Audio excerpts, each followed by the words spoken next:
Okay, so we're back. We're talking about birds some more. What makes you a bird? Is it the fact that you can fly? Is it the fact that you have wings? Now, the last time that we got together, we had a long conversation just about birds in general. And so for this conversation, I want to take it a little bit further. I want to ask more questions. I want to get into the topic a little bit more about what actually makes something a bird. When you look at a creature and it's up in the air and it's flying around, why is it a bird? Why is it not a bird? All of that. So that's what we're going to talk about. That's the whole topic of this video today. So if you are new and you just scrolled by and found me, hi, my name is Stace Osageda. I am in Gold Canyon, Arizona. That would be like on the east side of the state from Phoenix. And we are out by the Superstition Mountains. It's beautiful out here. A lot of property. Our house sits up on a hill. We're on a few acres. And because we're up on a hill, I'm able to see a lot of the birds coming and going. So it does give me a different view, if you will, of it all. For those of you that are watching and have continued watching and are doing some of your education with me, I'm so glad that you're here. I'm glad that you're hanging out. So what I have started to do is add educational support on our website, on the Desert Nature Alliance website. You can go over there, free educational support, free lessons that we've now created that go along with the videos and the discussions that we're having. So if you are at home, if you are learning, if you're doing this all by yourself, you might be a teacher, you're able to use these videos in your classroom. We have educational support online for all of it now, and I'm super excited for it. My husband is a math teacher, so the math that you'll find in the lessons is algebra, goes with the standards. So I do get a lot of help with the educational support that you'll see there. So I would definitely say if you're in that category, head on over after the video, after you've heard us discuss, and see if this video will work for you. You can definitely edit it short or fast forward to the parts that you like. And then you'll be able to get also the like I said, the support that we've created online. Anything from math that goes with it, to art, to English, to the history of whatever the subjects that we're talking about. So today it's going to be really how do you start breaking down the concept of what makes something a bird. Why is it a bird? Why is a bat not a bird? Is it a bird? Do you even know? Now, some of you might be out there, I already know the answer to this. Well, you hold on to that because we're going to be talking about a lot of this how you go into compare contrast when you're looking at the entire animal kingdom is where we're really going to go with all these videos. So like I said, last video, we talked a lot about just birds, the concept of birds, getting used to us talking about birds and using that language. Now, also, I just mentioned that we had lesson plans and stuff that go along with these videos. There's also vocabulary in there. And don't be afraid to go look at it and see what some of the vocabulary is. Don't be afraid of certain words that seem kind of big that you're not sure of as we're talking. When you talk in animal terms, especially with the birds, there's some hard words out there for sure that I stumble over, I don't get right. Don't worry about that at all. That's just part of the conversation. That's why we have our casual conversations, and then you can take this information and kind of run with it as far as you want to. Now, I need some water. You know how it is. I'm in the desert. I'm dried out. Water, water, water. You should always be drinking water. And you're probably going to hear, I've got a little air conditioning sitting here with me because, yes, my workspace is out in my garage until I build my new museum. And it gets hot. I'm in the desert. It gets hot. Bringing that up because certain birds fly to us because it's warm. That's part of the migration. Certain areas they live in might have had snow. We are a very warm climate, but then it also reaches a point where the birds are like, okay, I've had enough. I've got to go someplace else. I can fully understand. I need air conditioning right now. So anyways, at night, around 7:30 out here is when we see the shift in the birds, of the day birds and the night birds that are now coming in. The only birds that I've really noticed that stay in that cross section of it are the hummingbirds. They'll stay out as late as possible until it's really dark for them, and they'll try to get to those feeders as much as possible. But for the rest of it, your birds that are in the daytime, they're out run around in the daytime, and as soon as that sun starts going down, they are gone. They are you don't see them anymore. And then that next group of birds come in. we have night birds, we have owls, and then we have bats. So I was watching and I was looking around at how they were flying and how they were interacting each other, especially with the night birds and the bats. And they were so similar, is where this whole conversation for me really wanted to expand and explore more. Now, I do know why a bat is not a bird, and we will get into that a little bit further. And for those of you that are using this as a lesson, like I said, some of these I'm not going to really answer right away, or we're gonna stretch it out a little bit so you can learn, look up things with me, and grow along the way. So, as I watched these creatures in the sky, it was amazing to me, like I said, how similar they actually were. The flight patterns, the behaviors, the food that they were going for, the time of day that they were out flying. There were a lot of similarities that made me go, well, at what point did it break apart that this type of bird wasn't an owl, and this bird became a night bird, and this one wasn't a bird at all, and that to me is very fascinating. I love compare and contrast. You know that I do a lot of videos on compare and contrast. So that was what my brain started playing with, though I knew certain facts already. I've been to school a little bit. I knew certain facts. I don't want to give it away to you guys. What really was starting to separate this flying creature from that flying creature? Why was a butterfly not considered a bat? Why was a butterfly considered not the same thing as a bee? Why were wings not the only thing that dictated whether you were a bird or not? So my brain just started really expanding with those questions, and that's why I felt for this discussion we definitely should do lesson plans, because there was so many. And so for each one, I have lesson plans all the way through that we could compare and contrast. I have a whole sheet that we could sit and talk about. We're going to talk about some of it. We don't have all that kind of time. And then just questions. And that really is what science is. If you're into science, if you're want to be into animal science, but though I guess the word science throws people off. They think that we're going to do some kind of experiments with the liquids, or maybe we're going to outer space. There's so much into science when you talk. So don't let the word science scare you off at all. So like I said, so for me, it's a lot of what I call field studies, watching things, observations, things that you find. And what does that tell you once you take notes and you start learning more about the differences in the behaviors of certain creatures? We were out and we happened to find a deceased bat on the ground. Now, I know certain things about them, but I don't know a lot. I can't say at all that I'm some bat expert. I know a lot of the basics.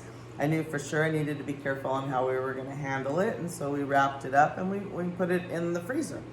I couldn't honestly tell you more than it was a bat. I didn't know the specific species or anything else. I really am limited in my bat knowledge as I'm growing with it. I'm learning, especially when you find one and you pick one up and you now can see one so close. Now, as I'm saying that, I need to backtrack for those of you that might be new to me and that don't know. I have a special permit that's sitting over here that does allow me. Please do not ever pick up any birds that you have found on the ground. Do not pick up a bat. Don't do this. Don't. I do education. I had to apply for that permit, pay for it, all of it. If you are not in Arizona, please check in your state or country. For those of you that are watching from other countries, on what the laws are, what you can and cannot do. Like I said, so this is not something that please don't go out there and go, oh, I'm going to find the things that Stacy found. No. So even with all the background I have, all the knowledge I have, all the education I had, I still could not look at this creature and say specifically what it was. So for me, the next thing was, well, let's definitely get that information to where it should go, so maybe we could find out exactly what it is, what to do with it, all of the answers. Took quite a few pictures, and I have some over here. Took quite a few pictures and sent them off to one of the studies that is happening around here locally. in Arizona, and was able to show them what we had found. The larger one is what we had found, and then there was a smaller one that we had found quite some time back, and we had kept frozen. This is a close-up of the one that we had found that was smaller, and that we had kept frozen. And the people we sent this information off to were really excited by it, forwarded it to Arizona Game and Fish. They got excited. ASU would like to have it. They want to put it in their Natural History Museum. So we are very excited that part of the field studies that we're doing is going to make its way to where it's supposed to go and continue on those higher studies as it should. So the more that I learn about this particular bat, the more of that education we will share with you. Why I don't have it here to show you is because I have it frozen. They would like to have it in their collection. If I were to take it out and let it thaw and show you and move it around, I risk that getting messed up, and that's too great of a risk. So we're not going to. That's why you get the little pictures that you do. And for those of you that watch me all the time, these videos are one take. You're not going to get the fancy editing. You can see I'm by myself. Every bit of my everything goes into the education and the furthering of it. So I'm not going to get into the fancy dancy parts of it, right? Okay, so there I am. I've got a bat that I can't even identify. I just know it's a bat. I go to my poster. We have this fantastic poster that I got for $1 at Goodwill. And it's the bats of Arizona, and it tells you all kinds of fantastic things about it. And it told us all these different species.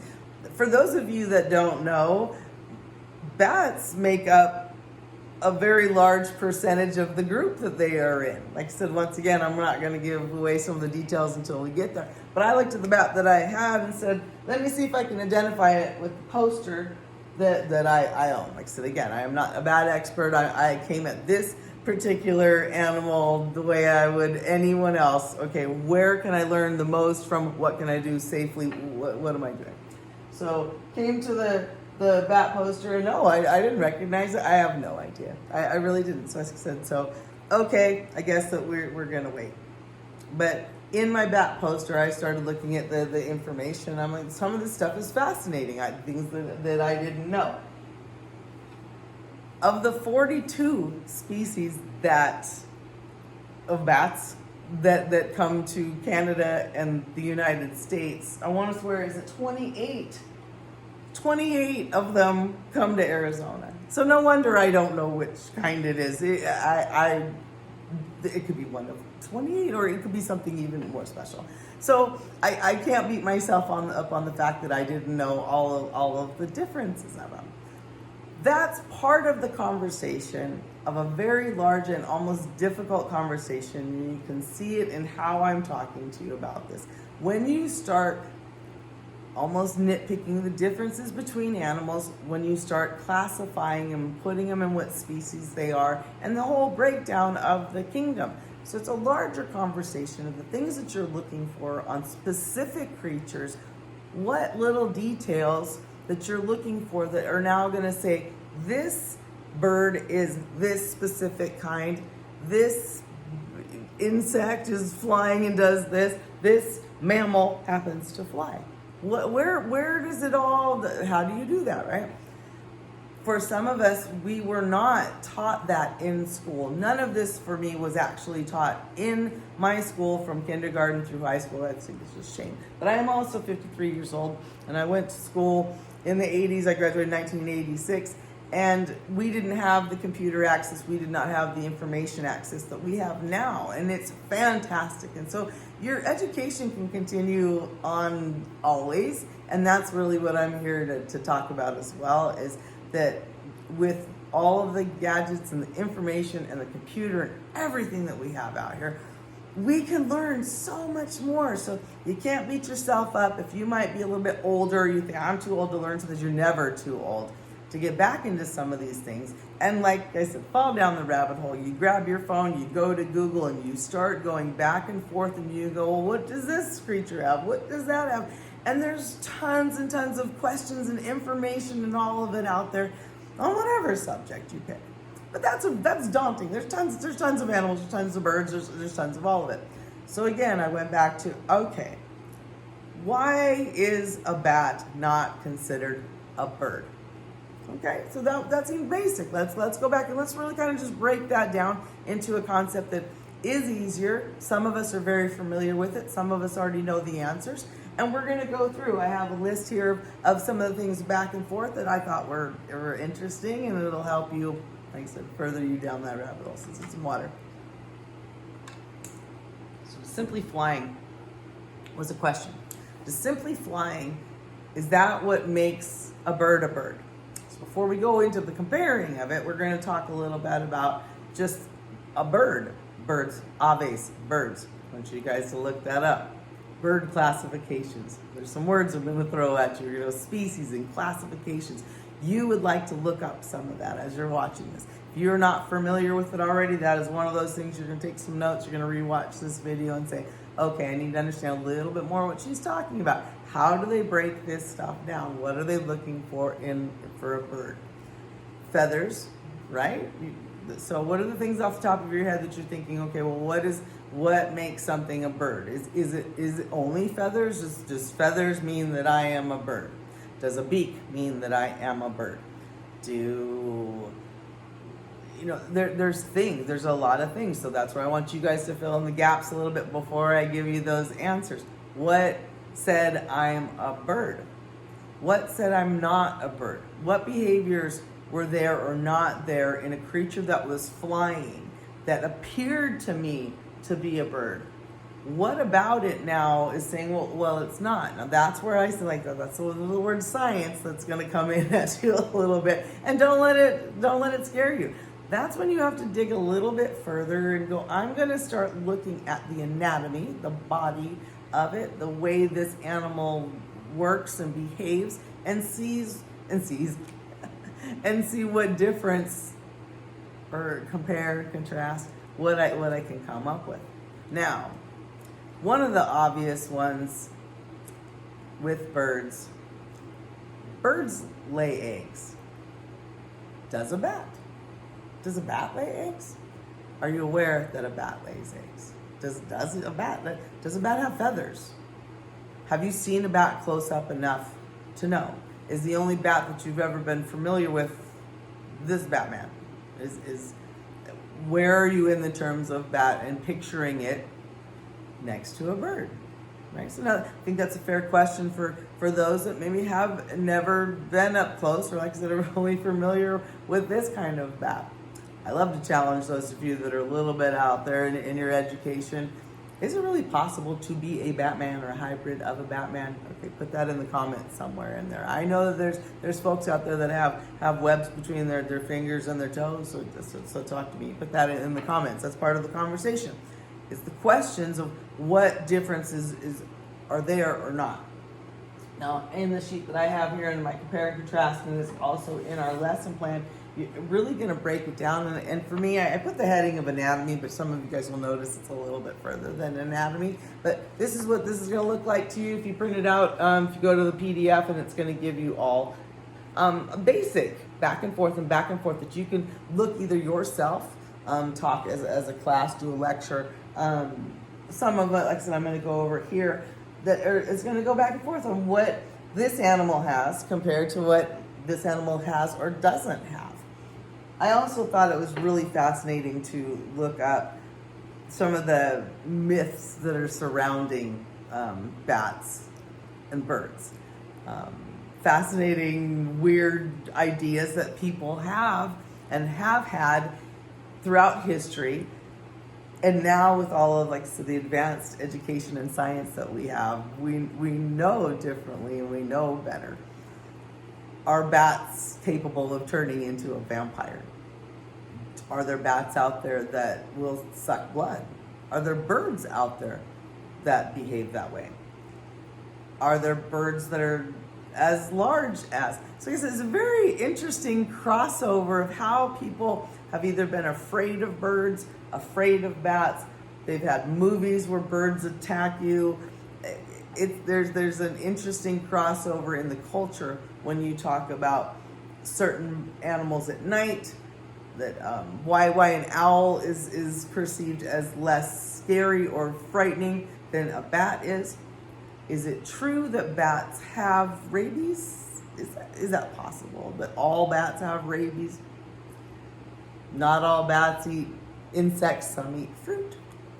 Birds eat seeds, but then you have birds that eat meat. Where do they start categorizing everybody? Where is the breakdown? So that is one of the things that as we continue on our conversations, in these lectures, in our questioning, we're going to keep going. We're going to go a little bit further and a little bit further every time with what does this animal have that this animal doesn't have. When you talk bone structures with birds have very hollow, they're lightweight bones. Though there's a little bit of almost like a webbing like structure within it. They're hollow bones. Do bats have hollow bones? No, they don't. Bats have solid bones. Do bats have feathers? No, bats don't have feathers. When you look at a bat's face, does a bat have a beak? No. It has teeth and a little nose, and it has ears that are sticking out. When you look at a bird, does a bird have teeth? Does a bird have ears that are sticking out? Start seeing the differences when you look at them up close. When you look at a bat and its feet, they're neat. There's these little toes. Bats are able to hang upside down asleep. When they want to fly, they let go and they fly from that position. They do everything upside down because that position. Do birds do that? When birds perch, are they upside down? Are they able to do that? Are they sitting up? So why are they sitting upright? What is the difference between the two? Can a bat take off from the ground? A bird can. Bat is going to have some problems with that. Why is the bat going to have some problems with that? You look at mobility of the animals. I've seen birds walk. I've seen birds run, like our road runners can run down the road. I love road runners, they're fantastic. They choose to run instead of fly. They almost hover, they don't really flap. They're definitely mobile. Bats on the ground aren't at all. The movements, the behaviors vary from its heart. That's one of the danger zones for them. Bats are going to eat in the air. They're going after your insects. They're going after these large, they're swarming around. They're moving after the insects. They're going to eat it. Do you have birds that do the same?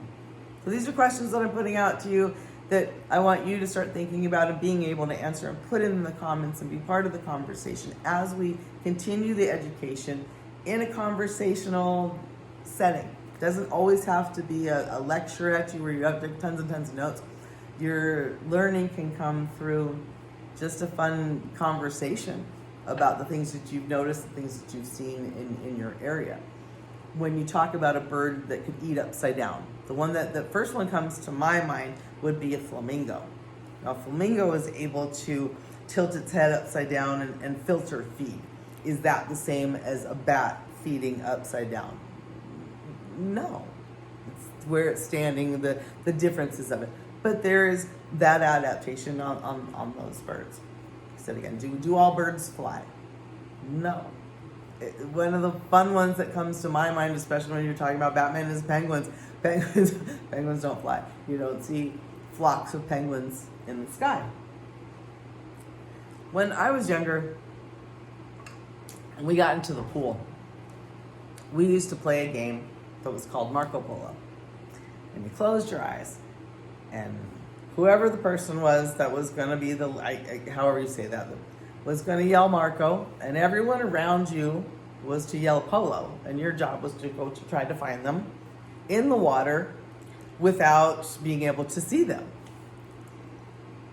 The funny thing to me as an adult and what I'm doing now is no one ever explained to me that basically we were being bats in the pool. It was your basic education of what echolocation really means for bats. Now that's basic, and don't come at me for that. You know what I'm talking about, because it's just a conversation. But I want you to think about it when you're in the pool and your eyes are closed and water's around, and there's other noise, and you're trying to find those friends that are moving. They're moving around you, and you yell Marco and they yell Polo. Something in you tells you where that is at, where they are at. That's how bats find things and move around.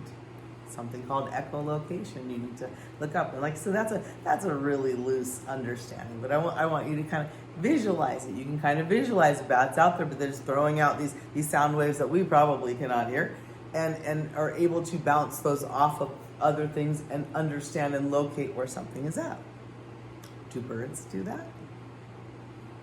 There's so many things to look at and cross over in. It's exciting. Now, I did touch on something I want to say. I mention birds lay eggs. Everyone knows birds lay eggs. You have chicken eggs. Do bats lay eggs? No, they don't. That is what separated them. That's what they're mammals. They give birth to a pup.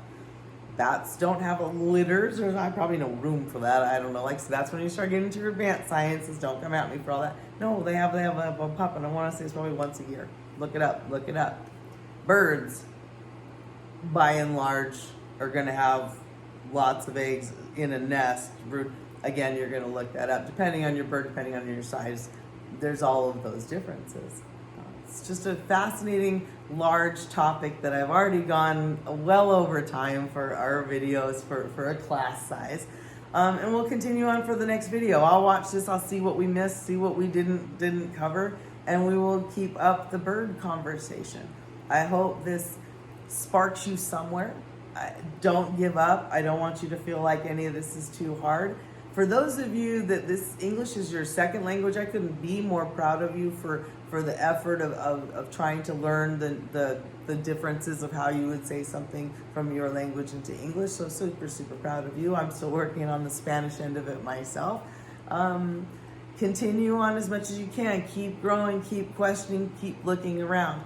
The birds in your area or the bats in your area are probably not the same that are in mine, and see what you see and you can find. Start getting some questions. Like I said, head on over to our website, the Desert Nature Alliance, and you're going to find a lot of support about the whole compare, contrast, what you'd be looking for birds, how you could have this conversation yourself in your own classroom or at home if you're doing those kind of studies. So thank you again for spending time with me. I appreciate all of it so much, getting to do this, getting to share the love of the desert and the animals, and help us all grow in our education. So thank you again. Any of the extra information you might need, I'm going to put inside the comments and all the information on the video. So talk to you guys soon. Bye.